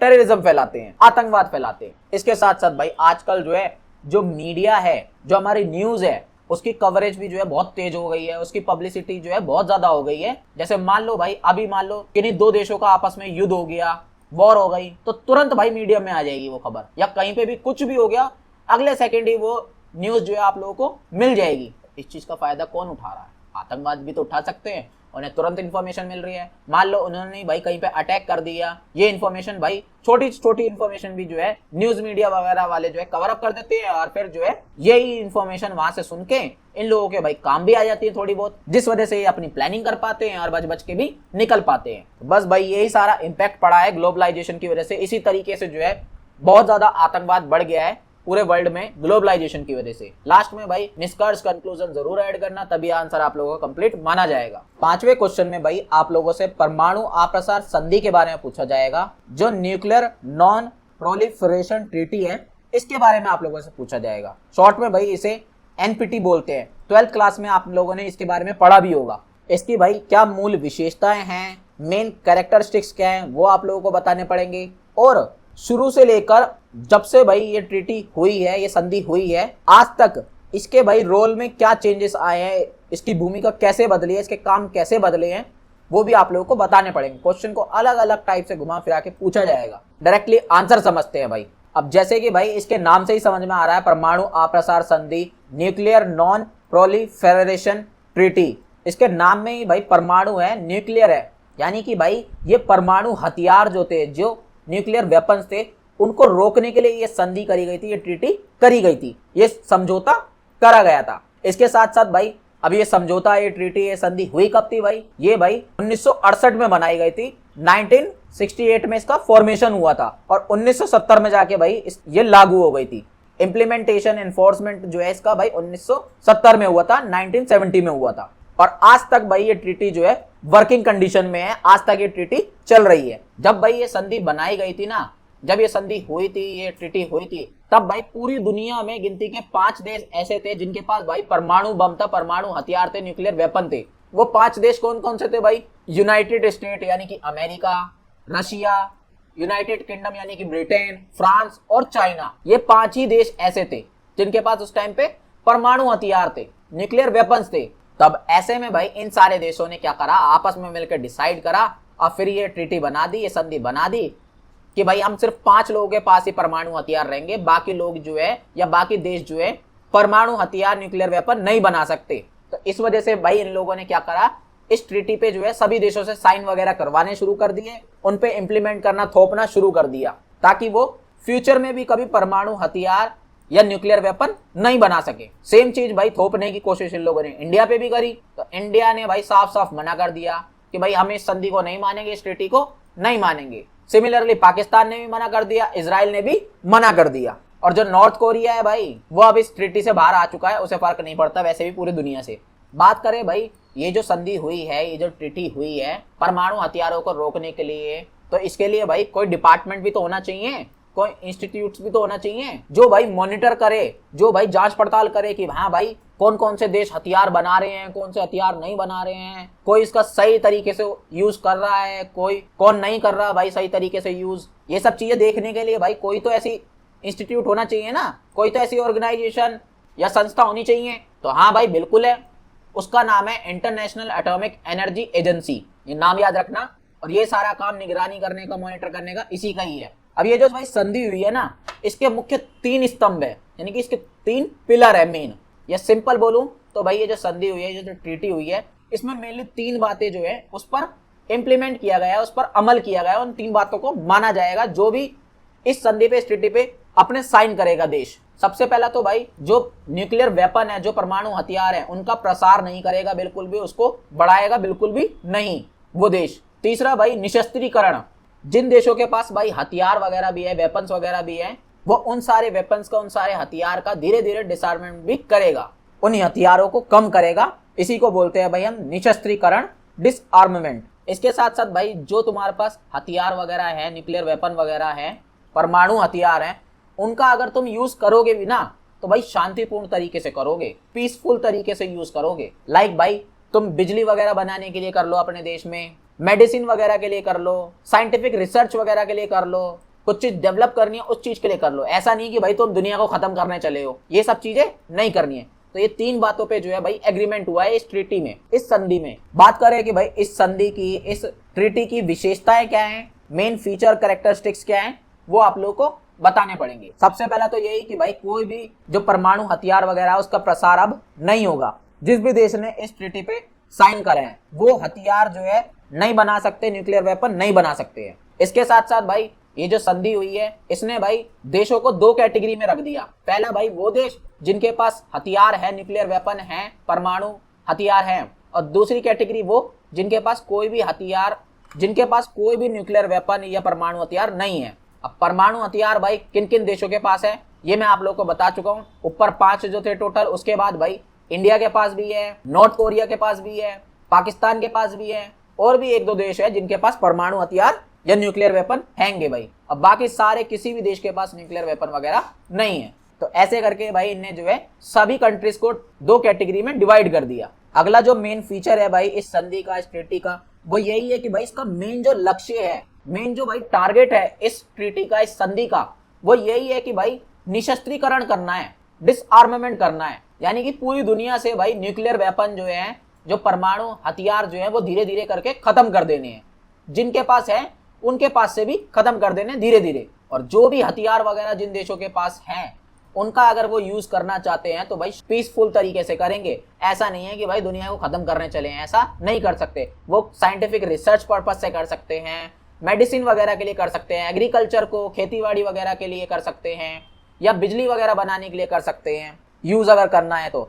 ऐसा नहीं है कि भाई किसी देश को तुम खत्म करने चले हो, ऐसा नहीं कर सकते हैं वो सारे देश। अगली विशेषता, अगली भाई की फीचर ये है कि भाई इस चीज को मॉनिटर करने के लिए, जांच पड़ताल करने के लिए कि ये सारी चीजें एक्चुअल में ऐसी हो रही हैं नहीं हो रही हैं, इसके लिए भाई एक एजेंसी भी बनाई गई है, एक डिपार्टमेंट भी बनाया गया है जिसका नाम है भाई इंटरनेशनल एटॉमिक एनर्जी एजेंसी। और इसी का काम है भाई पूरा जांच पड़ताल वगैरह करना, इन सब चीजों को मॉनिटर करना, निगरानी रखना। इसके साथ साथ भाई पूरे विश्व में जितने भी सारे देश हैं उन सबको भाई ट्रस्ट है इस संधि पर, इस ट्रीटी पर। सारे देश जो हैं भाई इस ट्रीटी को सपोर्ट करते हैं, सहयोग करते हैं, उसकी बातों को मानते हैं। क्योंकि कौन ही देश भाई चाहेगा कि भाई उसके ऊपर न्यूक्लियर वेपन से हमला हो, परमाणु बम आकर उसके ऊपर गिरे।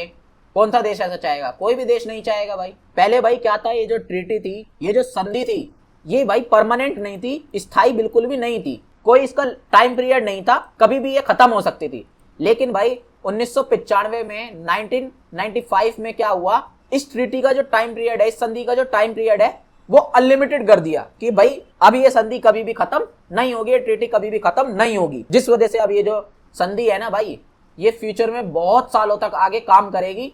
सभी देशों को इसको मानना पड़ेगा। और अब ये जो संधि है, जो ट्रीटी है, ये परमानेंट हो गई है, स्थायी हो गई है, जिससे भाई बहुत लंबे टाइम तक पूरे विश्व में भाई शांति बनी रहेगी और स्टेबिलिटी भी बनी रहेगी, पीस भी बना रहेगा। देश जो है आपस में परमाणु हथियार का यूज नहीं करेंगे, ना ही भाई उसे एक्सपेंड करेंगे, ना ही बढ़ाने की कोशिश करेंगे, और धीरे धीरे परमाणु जो हथियार हैं, जो न्यूक्लियर वेपन है, उन्हें कम करने की कोशिश करेंगे। तो बस भाई यही सारे जो है मेन कैरेक्टरिस्टिक्स थे इस संधि के, इस ट्रीटी के, यही सारी मेन विशेषता थी। अब आप लोगों को भाई ये बताना है कि भाई इसका जो है रोल कैसे चेंज हुआ है। जैसे कि भाई मैंने आप लोगों को बताया था 1968 में जो है ये संधि बनी थी, लेकिन तब से लेके आज तक जो है ये संधि चलती जा रही है, ये ट्रीटी चलती जा रही है, और आने वाले कई सालों तक ये चलेगी। लेकिन भाई इसका काम कैसे बदल गया है वो आप लोगों को बताना है। अलग अलग टाइम पीरियड पे कैसे भाई इसका जो रोल है, इसकी जो भूमिका है, वो बदल गई है। तो बात करें भाई, जब ये ट्रीटी बनी थी, ये संधि जब बनी थी, शुरू में जब लागू हुई थी, तब भाई इसका मेन काम यही था कि भाई जो परमाणु हथियार है उन सबको फैलने से रोकना। जो न्यूक्लियर वेपन है वो ना फैले ज्यादा, वो ज्यादा स्प्रेड ना हो, उसको रोकना ही मेन काम था इसका। फिर उसी टाइम पे भाई आप लोगों को पता है शीत युद्ध भी हुआ था, कोल्ड वॉर जो है वो हुआ था। जो अमेरिका है और जो सोवियत संघ है, जिसे आप रूस भी बोल सकते हो, इन दोनों की आपस में जो है कोल्ड वॉर चल रही थी, लड़ाई चल रही थी एक तरीके से, जिसमें ये भाई क्या करते, कभी भी जो है परमाणु हथियार, जो न्यूक्लियर वेपन है, कभी भी उसका यूज कर सकते थे, लेकिन उन्होंने कभी भी यूज नहीं करा। तो इस चीज को बैलेंस रखने का कहीं ना कहीं काम किसने करा था? इसी संधि ने करा था, इसी ट्रीटी ने करा था। फिर जब भाई शीत युद्ध खत्म हो गया, कोल्ड वॉर जो है खत्म हो गया था, उसके बाद भाई 1990 के दशक में, 1990s के टाइम पर भाई इसमें बहुत सारे देश जो है जुड़ते चले गए। बहुत सारे देशों ने, जिन लोगों ने साइन भी नहीं करा था, वो देश भी अब जुड़ते चले गए थे, उन्होंने साइन करा था। इसके साथ साथ भाई इसका टाइम पीरियड भी जो है वो अनलिमिटेड कर दिया था। ये मैं आप लोगों को ऊपर पढ़ा चुका हूं, ताकि भाई ये जो संधि है, जो ट्रीटी है, ये आने वाले कई सालों तक जो है काम करती रहे और विश्व में, पूरे वर्ल्ड में जो है शांति और पीस बनी रहे, स्टेबिलिटी बनी रहे। बात करें भाई आज के टाइम पे 21वीं सदी में, 21st सेंचुरी में, तो भाई इस संधि के आगे एक प्रॉब्लम आ चुकी है। वो प्रॉब्लम क्या है कि भाई अब जो है बहुत से देश जो है इस संधि से, इस ट्रीटी से निकलना चाह रहे हैं बाहर। एग्जाम्पल के लिए भाई नॉर्थ कोरिया तो बाहर निकल लिया, उन्होंने बोला मैं नहीं मानता भाई ये संधि बंदी ट्रीटी विटी, बाहर में जाओ, मैं अपने हथियार जो है बनाऊंगा। और कुछ देश जो है भाई वो अपने परमाणु परीक्षण कर रहे हैं, न्यूक्लियर जो वेपन्स बनाए हैं उनकी टेस्टिंग वगैरह कर रहे हैं, उन्हें टेस्ट करके देख रहे हैं। तो ये भाई एक बहुत बड़ी प्रॉब्लम है इस संधि की। लेकिन भाई पॉजिटिव बात ये है कि कहीं ना कहीं इस संधि की वजह से भाई आजकल जो जिन देशों के पास भाई परमाणु हथियार है, न्यूक्लियर वेपन्स हैं, वो भाई उनका शांतिपूर्ण तरीके से यूज कर रहे हैं, पीसफुली यूज कर रहे हैं और आपस में सहयोग बना के रख रहे हैं, कॉर्पोरेट कर रहे हैं। आज के टाइम पे और आने वाले टाइम में भी भाई इस संधि का, इस ट्रीटी का यही रोल रहेगा, यही भूमिका रहेगी कि भाई पूरे विश्व में शांति बना के रखे, पीस बना के रखे, स्थिरता बना के रखे, स्टेबिलिटी बना के रखे। जो हथियार है उन्हें भाई धीरे धीरे कम करते जाएं, निशस्त्रीकरण करते जाएं उसका। फिर एक टाइम ऐसा आएगा कि परमाणु हथियार जो है, न्यूक्लियर वेपन्स हैं, पूरी तरीके से खत्म हो जाएंगे। तो बस भाई यही सारे रोल्स जो थे इसी तरीके से चेंज होते आए हैं इस संधि के, इस ट्रीटी के। यही सारी बातें आप लोगों को लिखनी है। लास्ट में निष्कर्ष कंक्लूजन जरूर ऐड करना, तभी आप लोगों को मार्क्स अच्छे मिलेंगे। 6th क्वेश्चन में भाई आप लोगों से वैश्विक अर्थव्यवस्था के बारे में पूछा जाएगा, जो ग्लोबल इकोनॉमी है उसके बारे में पूछा जाएगा। इससे भाई वैश्विक अंतरराष्ट्रीय व्यवस्था जो है, ग्लोबल इंटरनेशनल ऑर्डर जो है, यह सिस्टम आप बोल सकते हो, वो कैसे इन्फ्लुएंस होता है, कैसे प्रभावित होता है, क्या क्या उस पर इम्पैक्ट पड़ता है, वो आप लोगों को बताना पड़ेगा। या कभी कभी भाई आप लोगों से क्वेश्चन इस टाइप से भी पूछ लेता है कि जो भाई वैश्विक राजनीति है, या कभी कभी भाई क्वेश्चन में ऐसे भी पूछ लेता है कि जो वैश्विक राजनीति है, ग्लोबल पॉलिटिक्स है, इसमें भाई अंतरराष्ट्रीय संस्थाएं जो है, इसमें भाई अंतरराष्ट्रीय आर्थिक संस्थाओं की क्या भूमिका है, क्या रोल है इंटरनेशनल इकोनॉमिक इंस्टीट्यूशन का। क्वेश्चन अलग अलग टाइप से आप लोगों से पूछ सकता है, टेंशन नहीं लेनी है, आंसर वही लिखना है जो मैं आप लोगों को समझाऊंगा। अब सबसे पहले समझते हैं भाई वैश्विक अर्थव्यवस्था, ग्लोबल इकोनॉमी होती क्या है। आप सबको मैं ऑलरेडी पढ़ा चुका हूं कि भाई जब से ग्लोबलाइजेशन आया, जब से वैश्वीकरण आया है, सारे देश जो है दुनिया में वो सब आपस में जो है जुड़ गए हैं, आपस में व्यापार वगैरह करते हैं, ट्रेड वगैरह करते हैं, टेक्नोलॉजी वगैरह जो है वो शेयर करते हैं, जो सर्विसेज है अलग अलग वो आपस में शेयर करते हैं। इसके साथ साथ भाई पैसों का लेन देन करते हैं आपस में, और बहुत से देश जो है भाई वो दूसरे देशों में इन्वेस्ट भी करते हैं, पैसों को निवेश भी करते हैं। तो ये जो भाई सारे देश आपस में मिलकर काम धंधे करने लगे हैं ना, जिससे भाई उनकी जो अर्थव्यवस्था है, इकोनॉमी है, जो उनकी पैसों की व्यवस्था है, पैसों का जो सिस्टम है वो बढ़िया होने लगा है। तो इसी को ही भाई हम वैश्विक अर्थव्यवस्था या ग्लोबल इकोनॉमी बोलते हैं। यानी कि सारे देशों की जो इकोनॉमी है वो एक साथ मिलकर अगर काम करेगी, सारे देशों की अर्थव्यवस्था आपस में मिलकर काम करेगी, तो इसी को हम वैश्विक अर्थव्यवस्था या ग्लोबल इकोनॉमी बोल देते हैं। अब इस चीज से भाई अंतरराष्ट्रीय व्यवस्था पर, इंटरनेशनल जो सिस्टम है पूरा, जो पूरी दुनिया का सिस्टम है, उस पर क्या प्रभाव पड़ता है, क्या इंपैक्ट पड़ता है, वो आप लोगों को बताना पड़ेगा। क्या क्या चीज होती है भाई इससे पूरी दुनिया में। तो सबसे पहले तो भाई यही होने लगा है कि देश जो है ना वो सारे एक दूसरे के ऊपर डिपेंड हो गए हैं पूरी तरीके से। कोई भी देश आजकल जो है इंडिपेंडेंट नहीं रहा है। ऐसा कोई भी देश नहीं है जिसे भाई दूसरे देश की जरूरत ना पड़ती हो। कुछ ना कुछ चीज के लिए भाई हमें दूसरे देशों से मदद चाहिए ही होती है, वहां से सामान मंगाना ही पड़ता है, उनकी हेल्प चाहिए ही होती है, क्योंकि हर चीज भाई हमारे देश में अवेलेबल नहीं हो सकती है। दूसरा जो प्रभाव पड़ा है वो पड़ा है भाई शक्ति संतुलन पे, पावर बैलेंस पे। अब इसका क्या मतलब है? इसका सिंपल सा मतलब है भाई कि जो बड़ी इकोनॉमी वाले पावरफुल देश होते हैं ना, इनके पास खूब पैसा है, पूरी दुनिया में उन्हीं की ही चलती है, उन्हीं का ही बोलबाला है, उन्हीं का ही दबदबा है, उन्हीं का ही रुतबा है। फॉर एग्जाम्पल भाई अमेरिका को देख लो, चाइना को देख लो, रूस को देख लो। और ये सारे बड़े देश क्या करते हैं भाई, जो छोटे देश होते हैं ना उन पे भाई प्रेशर वगैरह डाल के या उनकी मदद वगैरह करके छोटे देशों को अपनी साइड कर लेते हैं, और जो प्यार से इज्जत से नहीं मानता देश उस पे भाई प्रेशर बनाते हैं। आप लोगों ने आजकल ये बहुत सुना होगा कि भाई ट्रंप ने टैरिफ लगा दिया है, अमेरिका ने टैरिफ लगा दिया इस देश पे, उस देश पे, इंडिया पर। तो ऐसे ही चीजें करके जो है ये लोग प्रेशर बनाते हैं बाकी सारे देशों पे। इसी को ही कहते हैं भाई शक्ति संतुलन पर प्रभाव पड़ना, इम्पैक्ट ऑन पावर बैलेंस। वैश्विक अर्थव्यवस्था जो है, जो ग्लोबल इकोनॉमी है, उसमें भाई जो इंटरनेशनल इंस्टीट्यूट्स हैं, जो वैश्विक संस्थाएं हैं पूरी, यानी कि जो वर्ल्ड लेवल के पूरे डिपार्टमेंट हैं जो पूरे वर्ल्ड को संभालते हैं। एग्जाम्पल के लिए भाई इंटरनेशनल मॉनेटरी फंड है, वर्ल्ड बैंक है, WTO है, वर्ल्ड ट्रेड ऑर्गेनाइजेशन, इनका बहुत ही ज्यादा भाई इंपॉर्टेंट रोल हो गया है। इनकी भूमिका जो है बहुत ज्यादा इंपॉर्टेंट हो गई है वैश्विक अर्थव्यवस्था में, ग्लोबल इकोनॉमी में। ये सारे जो इंस्टीट्यूट्स हैं, ये संस्थाएं हैं, ये डिपार्टमेंट है वर्ल्ड लेवल की, यही भाई कायदे कानून नियम वगैरह बनाती हैं इस सिस्टम में, इस पूरी व्यवस्था में जो पूरे वर्ल्ड में चल रही है। कोई देशों के बीच में आपस में भाई डिस्प्यूट हो जाते हैं, वाद विवाद हो जाते हैं, लड़ाई झगड़े हो जाते हैं, या किसी चीज को लेकर दिक्कत हो जाती है, तो ये सारी संस्थाएं जो है इन्हें रिजॉल्व करवाती है, इन्हें सॉल्यूशन करवाती हैं। और अगर किसी देश को भाई हेल्प वगैरह चाहिए होती है, कोई दिक्कत आ गई उस देश में, तो ये सारे जो इंस्टीट्यूट्स हैं, इंटरनेशनल जो संस्थाएं हैं, ये हेल्प भी करती हैं। बेसिकली जो पूरे वर्ल्ड में सिस्टम चल रहा है उनको चलाने के लिए भाई ये इंटरनेशनल इंस्टीट्यूट्स, अंतरराष्ट्रीय संस्थाएं बहुत ज्यादा इंपॉर्टेंट है। और क्या प्रभाव पड़ रहा है, और क्या इंपैक्ट पड़ रहा है भाई वैश्विक अर्थव्यवस्था से, ग्लोबल इकोनॉमी से। और भाई आप लोगों ने देखा होगा कि आजकल भाई एक देश में दिक्कत आती है तो उसका जो इंपैक्ट है, उसका जो प्रभाव है, वो दूसरे देशों पे भी पड़ने लगता है। फॉर एग्जाम्पल भाई मान लो अमेरिका में भाई क्राइसिस आ जाए, या अमेरिका की किसी से भाई लड़ाई वगैरह हो जाए, तो आप लोगों को पता है भाई क्या होना है, दूसरे देशों पे भी इस चीज का इंपैक्ट जरूर पड़ेगा। वहां महंगाई वगैरह बढ़ जाएगी, वहां सारे काम धंधे जो है चौपट होने लग जाएंगे दूसरे देशों में। ये ग्लोबल इकोनॉमी में, वैश्विक अर्थव्यवस्था में सारे देश आपस में इतने ज्यादा कनेक्ट हो चुके हैं कि भाई अगर एक देश को दिक्कत आती है तो उसका इंपैक्ट सारे देशों में पड़ता है। इसके साथ साथ भाई व्यापार बहुत ज्यादा बढ़ चुका है, और व्यापार बढ़ा है तो भाई कंपटीशन भी बहुत तगड़ा हो चुका है। ज्यादा से ज्यादा भाई आयात हो रहा है, निर्यात हो रहा है, एक्सपोर्ट इंपोर्ट बहुत हो रहा है भाई आजकल। इसके साथ साथ नए नए भाई इनोवेशंस हो रहे हैं, नए नए नवाचार हो रहे हैं, नई नई चीजें बनाई जा रही है, नई नई टेक्नोलॉजी आ रही है, जिससे भाई क्या हो रहा है, सभी देशों का विकास भी हो रहा है, पूरी दुनिया का डेवलपमेंट हो रहा है। लेकिन भाई रियलिटी ये भी है कि इससे इनइक्वालिटी भी बढ़ रही है, असमानता भी बढ़ रही है। जो अमीर देश है वो तो भाई अमीर होते जा रहे हैं, लेकिन जो गरीब देश है वो अभी भी गरीबी है। अमीर देशों का ही भाई बोलबाला है, जो डेवलप्ड कंट्रीज है उनका ही बोलबाला है पूरे वर्ल्ड इकोनॉमी में। तो बस भाई यही सारे इम्पैक्ट्स हैं, यही सारे प्रभाव हैं, यही बातें आप लोगों को बतानी है। अब आगे भाई आप लोगों को ये भी बताना है कि जो अंतरराष्ट्रीय संस्थाएं हैं, जो इंटरनेशनल इकोनॉमिक इंस्टीट्यूशन है, अंतरराष्ट्रीय आर्थिक संस्थाएं हैं, जो भाई पूरे वर्ल्ड में काम धंधे वगैरह को देखती हैं, पैसों से रिलेटेड, फाइनेंस से रिलेटेड सारी चीजों को मॉनिटरिंग करते हुए उन्हें संभालती है, तो वो जो संस्थाएं हैं, वो जो इंस्टीट्यूट्स हैं, वो जो डिपार्टमेंट आप बोल सकते हो, उनकी भाई क्या भूमिका है, क्या रोल है, वो भी आप लोगों को बताना पड़ेगा। अब सबसे पहले तो भाई ऐसी संस्थाएं कौन कौन सी हैं जो भाई व्यापार वगैरह, फाइनेंस से रिलेटेड सारी चीजें संभालती हैं पूरे वर्ल्ड में, तो वो मैं आप लोगों को ऊपर ही बता चुका हूँ।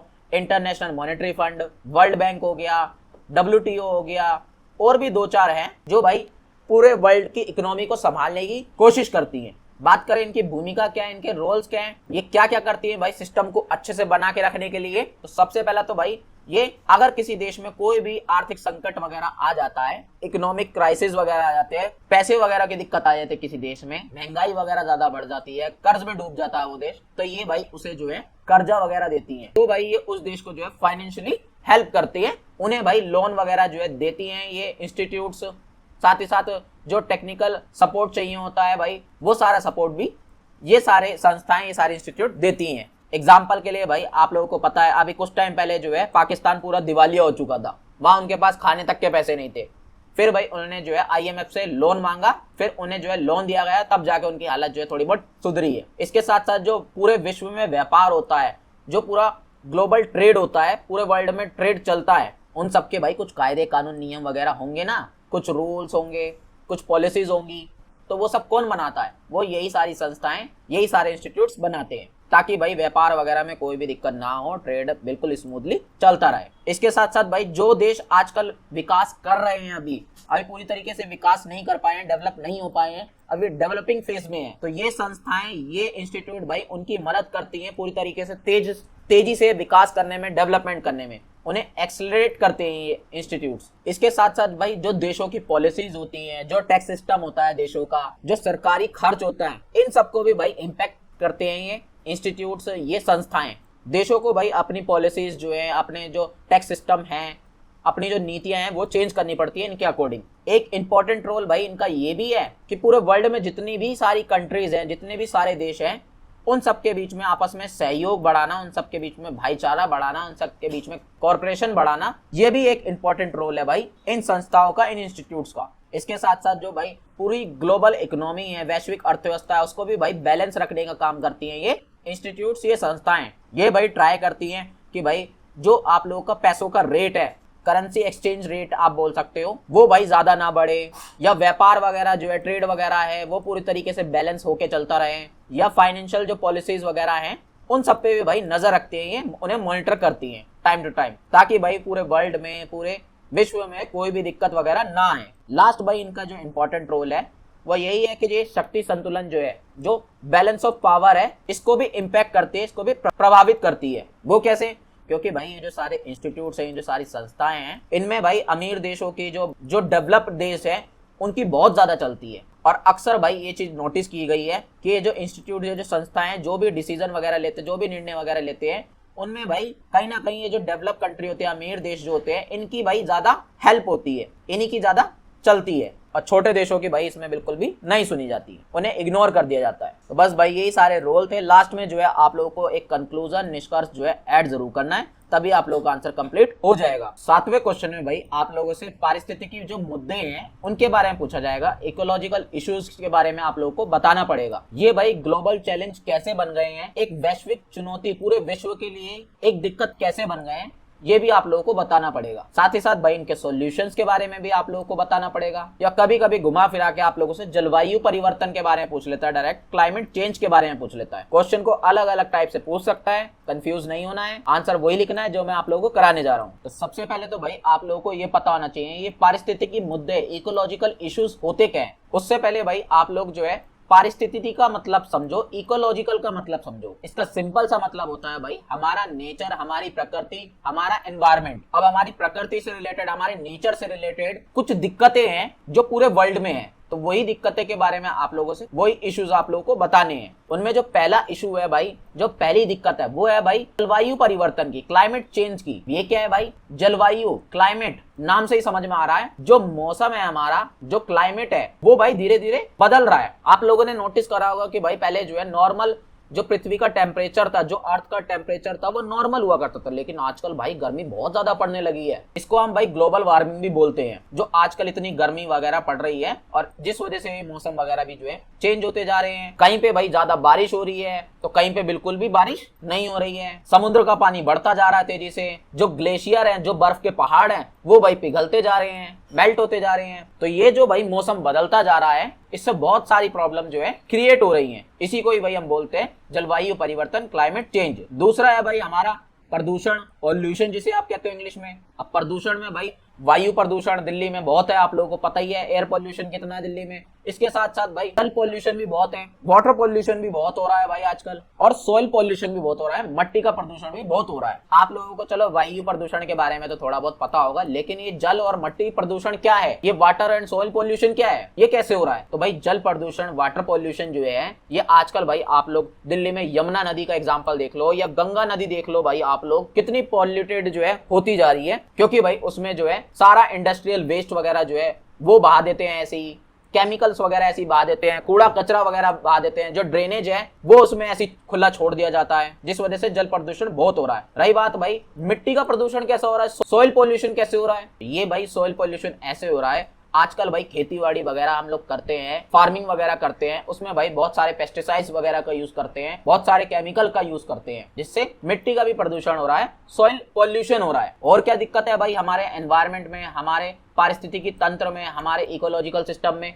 और भाई हमारी जो दिक्कत है वो है जैव विविधता की दिक्कत, बायोडाइवर्सिटी की दिक्कत। अब ये होता क्या है भाई बायोडाइवर्सिटी, जैव विविधता? आप लोगों को पता है भाई हमारी पृथ्वी जो है, हमारा जो अर्थ है, उस पर कितने टाइप के जीव जंतु, पेड़ पौधे पाए जाते हैं भाई। अलग अलग टाइप के जीव जंतु, अलग अलग टाइप के पेड़ पौधे, अलग अलग किस्म के, अलग अलग प्रजाति के, अलग अलग स्पीशीज के। तो ये जो इतनी सारी वैरायटी है भाई living organism and non living organism के, जीवित और मृत चीजों के हमारी पृथ्वी पर, तो इसी वैरायटी को कोई हम जैव विविधता बोलते हैं, बायोडाइवर्सिटी बोलते हैं। अब जैव लिखा है, बायो लिखा है, तो यहाँ पे सिर्फ भाई लिविंग ऑर्गेनिजम्स की बात हो रही है, सिर्फ जो जीवित है, जिसमें लाइफ है, उन चीजों की बात हो रही है। लाइक भाई पेड़ पौधे वगैरह हो गए, पशु वगैरह हो गए, जानवर वगैरह हो गए, इन सब चीजों की। हम ह्यूमन भी इसमें इंक्लूड है। तो आजकल भाई हो क्या रहा है, ये जो हमारी डाइवर्सिटी है, जो हमारी विविधता, ये जो वैरायटी है ना, ये खत्म होती जा रही है। बहुत से जानवर, बहुत से पशु, बहुत से भाई पेड़ पौधे तो जो है, जो पहले के टाइम पे होते थे, वो आज के टाइम पे है भी नहीं, पूरी तरीके से खत्म हो गए धरती से। और आने वाले टाइम में धीरे धीरे करके और भी जानवर और भी पेड़ पौधे जो है खत्म होते जा रही है, उनकी वैरायटी। एग्जांपल के लिए भाई आप लोगों को टाइगर का तो पता ही है, टाइगर की जो स्पीशीज है, जो टाइगर है, वो बहुत लिमिटेड बचे हैं भाई। इसी तरीके से बहुत सारी चीजें ऐसी हैं, बहुत सारे living and non living organisms ऐसे हैं जो पूरी तरीके से खत्म हो चुके हैं और खत्म होने वाले हैं। तो ये भी एक बहुत बड़ी दिक्कत है भाई हमारे एनवायरनमेंट के लिए, हमारे प्रकृति के लिए। इसके साथ साथ भाई जल संकट बहुत है। आप लोगों को भाई वाटर पोल्यूशन के बारे में मैं ऑलरेडी बता चुका हूँ ऊपर। इसके साथ साथ भाई आप लोगों को पता ही है जो पीने का पानी है ना, जो ड्रिंकिंग वाटर होता है, वो भाई बहुत ही लिमिटेड अमाउंट में है। जो आप लोग देखते हो समुद्र वगैरह में, ये सब भाई खारा पानी है, इसे नहीं पी सकते, तुम इसे यूज में नहीं ला सकते हो। पीने का पानी तो भाई ऑलमोस्ट आप लोग को 2 से 3% ही है, बस इससे ज्यादा नहीं है पूरी पृथ्वी पे। तो ये भी भाई एक बहुत बड़ी दिक्कत है। इसके साथ साथ भूमि क्षरण भाई, लैंड डिग्रेडेशन। अब ये क्या होता है भाई, ये भाई जो भूमि है, जो लैंड है, जो धरती है, जो जमीन है, इसकी भाई क्वालिटी जो है कम होती जा रही है धीरे धीरे, डे बाय डे। इसी को ही भाई हम बोलते हैं भूमि क्षरण या लैंड डिग्रेडेशन। अभी कम कैसे हो रही है भाई क्वालिटी, क्योंकि भाई जनसंख्या बढ़ रही है, पॉपुलेशन बहुत ज्यादा बढ़ रही है। पॉपुलेशन बढ़ रही है तो भाई डिमांड बढ़ रही है, डिमांड बढ़ रही है तो भाई ज्यादा खेती करनी पड़ रही है, खेती ज्यादा करेंगे, फार्मिंग ज्यादा करेंगे, तो भाई जमीन है उसकी क्वालिटी तो कम होती जाएगी ना। इसके साथ साथ खेती बाड़ी को अच्छा करने के लिए, फार्मिंग को अच्छा करने के लिए भाई हम उर्वरकों का यूज कर रहे हैं, केमिकल्स का यूज कर रहे हैं, फर्टिलाइजर्स का यूज कर रहे हैं, जंगलों की कटाई कर रहे हैं, डिफोरेस्टेशन कर रहे हैं, तो क्वालिटी तो ऑटोमेटिक खत्म होगी भाई। एक सबसे बड़ा खतरा भाई ये भी है, हमारा जो ओजोन परत है उसका क्षय होता जा रहा है, ओजोन लेयर का डिप्लीशन हो रहा है भाई। अब ये क्या चीज है ओजोन लेयर, मैं समझाता हूँ भाई। आप लोगों को पता ही है भाई, ये है हमारी पृथ्वी, हमारा अर्थ, और ये है भाई हमारा सूरज। अब सूरज से भाई कुछ किरणें आती हैं, आप लोगों को पता ही है, कुछ रेज आती हैं, जिन्हें भाई हम पराबैंगनी किरणें बोलते हैं। इंग्लिश में बोले तो भाई अल्ट्रावायलेट यूवी रेज बोल सकते हो आप लोग। तो ये जो किरणें हैं ना, ये जो रेज आती हैं, ये भाई बहुत ही ज्यादा हार्मफुल होती हैं हमारे लिए, जानवरों के लिए, हमारी पृथ्वी के लिए। और इससे भाई हमारी जो पृथ्वी, हमारा जो अर्थ है ना, उस पर गर्मी भी बहुत ज्यादा बढ़ती चली जाती है। अब ऐसे में भाई हमें ये जो रेज आ रही हैं, ये जो किरणें आ रही हैं सूरज से, इससे भाई हमें प्रोटेक्ट कौन करता है, ओजोन लेयर। हमारे पृथ्वी के ऊपर भाई एक ओजोन गैस जो है ना, उसकी एक लेयर है, उसकी एक परत है पूरी हमारे एनवायरमेंट में, वायुमंडल में। और यही भाई जो परत है ओजोन गैस की, ये भाई एक तरीके से फिल्टर करने का काम करती है, इन किरणों को छानने का काम करती है, और डायरेक्टली भाई हमारी पृथ्वी पर नहीं पड़ने देती। जिस वजह से भाई हमारी जो पृथ्वी है, हमारा जो अर्थ है, इस पे जो हमें भाई दिक्कत होनी चाहिए वो दिक्कत नहीं होती है। लाइक भाई हमारे को स्किन से रिलेटेड बहुत सारी प्रॉब्लम हो सकती है, आंखों में प्रॉब्लम हो सकती है, हमारे एनवायरनमेंट में भी जो है नेगेटिव इंपैक्ट हमारे को पड़ सकता है, और ये सब चीजें नहीं होती हैं। क्यों नहीं होती है, ये ओजोन लेयर की वजह से। लेकिन भाई क्या हो रहा है आज के टाइम पे, ये ओजोन लेयर जो है ना पतली होती जा रही है, इसमें छेद होता जा रहा है। अब ये पतली होगी, छेद होगा, तो भाई गर्मी जो है बढ़ती जा रही है। ये जो यूवी रेज है, ये पराबैंगनी किरणें हैं, ये भाई डायरेक्टली पृथ्वी पे आ रही हैं। अब डायरेक्टली आ रही हैं, जिस वजह से गर्मी भी बढ़ रही है, स्किन से रिलेटेड प्रॉब्लम भी हमें हो रही है, थोड़ी आंखों वगैरह में भी प्रॉब्लम हो रही है, और भी नेगेटिव इंपैक्ट पड़ रहा है। ऊपर हमने भाई जलवायु परिवर्तन के बारे में पढ़ा था, वो भी कहीं ना कहीं भाई इसी वजह से हो रहा है। अब आप बोलोगे सर जी ये छेद कैसे हो रहा है, ये जो लेयर है ओजोन गैस की, ये पतली कैसे हो रही है, तो ये भाई कुछ केमिकल की वजह से होती है, जिसका नाम है भाई CFC, क्लोरोफ्लोरोकार्बन। जो भाई आप लोग अपने एसी में, फ्रिज में यूज करते हो, ये वही गैस है भाई क्लोरोफ्लोरोकार्बन, और यही नुकसान पहुंचा रही है भाई हमारी ओजोन लेयर को। अगली सबसे बड़ी भाई प्रॉब्लम ये है हमारे पारिस्थितिकी तंत्र के लिए, इकोलॉजी सिस्टम के लिए, शहरीकरण, अर्बनाइजेशन। आजकल भाई हम जो है पेड़ वगैरह काटते जा रहे हैं, ग्रीनरी को हटाते जा रहे हैं, और शहरों को बढ़ाते जा रहे हैं। धीरे धीरे हर जगह जो है शहर डेवलप होते जा रहे हैं, हर जगह शहर बनते जा रहे हैं, जिससे प्रदूषण बढ़ रहा है, जिससे और भी सारी दिक्कतें बढ़ती जा रही है। तो बस भाई यही सारे जो है इश्यूज हैं, मेनली पारिस्थितिकी मुद्दे हैं, इकोलॉजिकल इश्यूज आप बोल सकते हो, जो बहुत ज्यादा बड़े हैं हमारे लिए, हमारे पर्यावरण के लिए। बात करें भाई ग्लोबलाइजेशन का, इस चीज पर क्या इंपैक्ट पड़ रहा है, ये जो मुद्दे मैंने आप लोगों को सारे पढ़ाए हैं, इससे भाई ग्लोबलाइजेशन जो वैश्वीकरण है, इससे क्या इंपैक्ट पड़ रहा है, इस पे क्या प्रभाव पड़ रहा है, इससे क्या हो रहा है, तो ये टॉपिक भाई आप लोग खुद से पढ़ लीजिएगा। ऑलरेडी मैंने आप लोगों को भाई पारिस्थितिकी मुद्दे और वैश्वीकरण दोनों के बारे में पढ़ा दिया है, ग्लोबलाइजेशन और इकोलॉजिकल इश्यूज पढ़ा दिए हैं। ज्यादा टफ नहीं है, ये आप लोगों का होमवर्क है, आप लोगों को खुद से पढ़ना है, बहुत ही ज्यादा इजी टॉपिक है ये। साथ ही साथ भाई आप लोगों को जो है ये जो सारी प्रॉब्लम्स हैं, इनके सॉल्यूशन भी पता होने जरूरी है, इनको सॉल्व कैसे किया जा सकता है। तो ये सॉल्यूशन भी जो है भाई आप लोगों को खुद से ही पढ़ने हैं। बहुत इजी सॉल्यूशन है, जो आप लोगों को ऑलरेडी पता है, बस एक बार पढ़ने की जरूरत है खुद से, ज्यादा कुछ टफ नहीं है इसमें। हर चीज भाई आप लोगों को एक एक चीज करके पढ़ाई नहीं जा सकती है, कुछ चीजें आप लोगों को खुद से भी करनी पड़ेंगी। लास्ट में भाई एक निष्कर्ष कंक्लूजन जो है ऐड जरूर करना, तभी आप लोगों का आंसर कंप्लीट होगा। यह है भाई आप लोगों का आखिरी क्वेश्चन। इसमें भाई आप लोगों से एग्जाम में शॉर्ट नोट्स लिखने के लिए बोलेगा। कोई भी आप लोगों को 4 टॉपिक दे देगा, और उनमें से 2 के बारे में आप लोगों को जो है शॉर्ट नोट्स लिखने होंगे। अब जिन टॉपिक्स के भाई ज्यादा आने के चांसेस हैं, वो चारों टॉपिक मैंने यहाँ पे ऐड कर दिए हैं। इन सब का आंसर भी जो है भाई आप लोगों को खुद से ही करना होगा। ज्यादा टफ नहीं है, बहुत ही ज्यादा इजी टॉपिक है ये सारे। थोड़ी लैंग्वेज आप लोगों को अटपटी जरूर लग रही होगी, लेकिन जब आप लोग नोट से खुद पढ़ोगे इन टॉपिक्स को, बिल्कुल इजी लैंग्वेज में आप लोग को समझ में आ जाएगा। पहले ही बता दूं भाई, इस क्वेश्चन को कर जरूर लेना होमवर्क में, फिर बाद में बोलोगे कि सर आपने ये नहीं कराया था, वो नहीं कराया था, ये नहीं आया और वो नहीं आया। सारी रिस्पॉन्सिबिलिटी भाई सर नहीं ले सकते आपकी, आपको खुद से भी थोड़ी बहुत मेहनत करनी आनी चाहिए। बाकी नोट्स में तो भाई आप लोगों को मैंने प्रॉपर आंसर जो है प्रोवाइड करा ही दिया है, एक्स्ट्रा ही प्रोवाइड कराया है ताकि आप लोगों की नॉलेज इंक्रीज हो और बहुत ही ज्यादा इजी लैंग्वेज में आप लोगों को आंसर जो है नोट्स में मिल जाएंगे। नोट्स का लिंक मैंने नीचे डिस्क्रिप्शन में दे दिया है, अदरवाइज आप लोग व्हाट्सएप पे भी कांटेक्ट करके नोट्स को ले सकते हो। तो बस भाई यही आप लोगों को 8 के 8 क्वेश्चन करके जाने हैं। इसके अलावा भाई आप लोगों को कुछ और करने की जरूरत नहीं पड़ेगी अगर आप लोगों ने ये वीडियो देख ली है और ये नोट्स को पढ़ लिया है तो। इसी से ही भाई आप लोग का सारा प्रीवियस ईयर भी कवर अप हो गया है और आप लोग का 95% सिलेबस भी जो है कवर अप हो गया है। मैं गारंटी देता हूं भाई इससे बाहर आप लोगों के एग्जाम में कुछ भी नहीं आने वाला। कोई मन में डाउट आता है नीचे कमेंट बॉक्स में बता दीजिएगा। चैनल को सब्सक्राइब करना, वीडियो को लाइक करना और अपने फ्रेंड्स के साथ शेयर करना मत भूलिएगा। एक प्यारा सा कमेंट जरूर छोड़ देना हमारी मोटिवेशन के लिए। मिलते हैं नेक्स्ट वीडियो में।